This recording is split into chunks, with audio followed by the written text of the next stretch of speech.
mbolea zinazoendana na hali ya hewa tuliyotahadharishwa. Tutumie mbolea na tutumie mbegu zinazoendana na upatikanaji wa mvua chache, sambamba na kuzingatia ushauri wa wataalamu wa kilimo ambao kwa sasa wanazunguka nchi nzima kukutana na wakulima na kutoa elimu.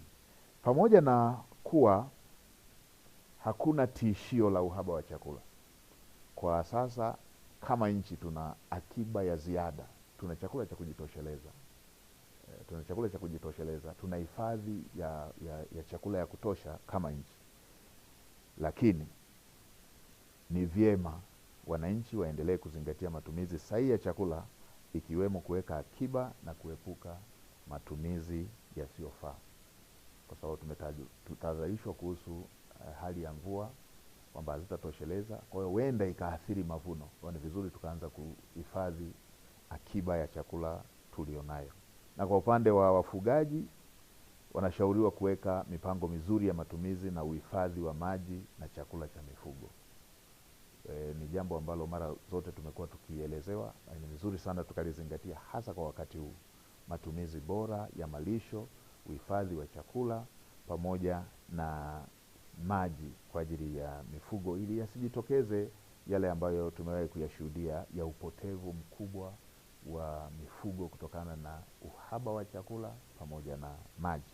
Wakuu wa mikoa pamoja na wakuu wa wilaya, wasimamieni maafisa ugani ili muhakikishe wanawatembelea wakulima na kutoa ushauri, ikiwemo matumizi sahihi ya mbegu kulingana na hali ya hewa badala ya kukaa maofisini.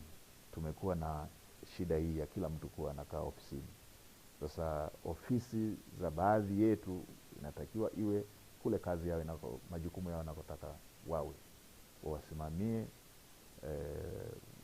wawaelekeze, wawaelimishe wakulima, wawaelimishe wafugaji, ili madhara ya